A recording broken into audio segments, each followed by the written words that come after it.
સાંતલપુર તાલુકામાં ખેડૂતો સાથે અન્યાય વળતર ચૂકવણું કર્યા વગર જમીન સંપાદન કરાવવામાં આવી હોવાના ખેડૂતોના આક્ષેપ।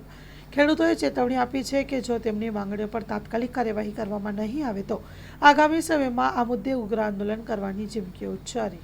Story report by Bhagirathsinh Jadeja, Santalpur, Patan. Madhutra Vaghela Pravinsinh Govindsinh highway ઉપર મારી જમીન આવેલી છે 10 થી 15 એકર જેવી, અને એમાં રોડ કપાતમાં લગભગ 2 એકર જેવી જમીન બે સાઈડથી થઈને મારી જાય છે। 71માં જ્યારે રોડ બન્યો ત્યારે એ વખતના એવું કહે છે કે ભાઈ અમે જે તે વખતે જમીન રોડ કપાતમાં થઈ છે, પણ એવું એનો કોઈ ઉલ્લેખ નથી। અને અમારા બાપાએ કે અમારા દાદાએ કોઈ રૂપિયો લીધો હોય તો એનો કોઈ તેજરીમાં કે મસ્ટરમાં ક્યાંક અંગૂઠો હશે, અગર તો એને 40 રૂપિયા કે 100 રૂપિયા ચૂકવ્યા હશે એનો અમને કોઈ પુરાવો આપે તો અમને આ માન્યા છે। પણ એવું તો કોઈ રોડ ખાતાવાળા કંઈક નહીં, કોઈ કંઈ છે નહીં।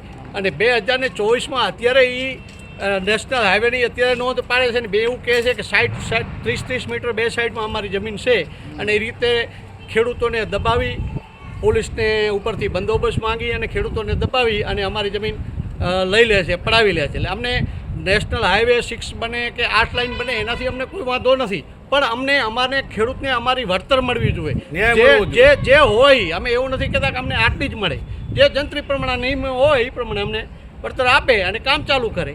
બાકી તો અમને ધાક ધમકીથી નાનતીને ખેડૂતોને લઈ જઈ અને રોડ બનાવે છે તો અમે ખેડૂતો કરશું શું, કેને કરીએ? અમે રજૂઆત અત્યારે પ્રાંત સાહેબમાં આવ્યા છીએ, પ્રાંત સાહેબને કરી એ જમીનના આ આખી કલેક્ટરની બધા જમીનના ધણી છે, બરાબર? તો એ સાહેબને વિચારી અને અમને યોગ્ય આ મને કોઈ રીતે વળતર મળે એવું સાહેબ કરાવે, આ મારી વિનંતી। હવે અમારી જમીન આ રોડ ખાતાના કપાતમાં લીધેલ નથી, નોંધ પણ રદ બોલે છે। 71માં નોંધ પાડી પણ હાનાકાનીને લીધે આ નોંધ રદ થઈ ગયેલ છે, અને હવે આ નવી 24માં નોંધ પાડી ખોટી। હવે અમારે શું કરવું ખેડૂતને? હવે નથી કોઈ અમારા બાપ દાદાને પૈસા મળ્યા, આમાં નથી કાંઈ અમેને રૂપિયો આપ્યો।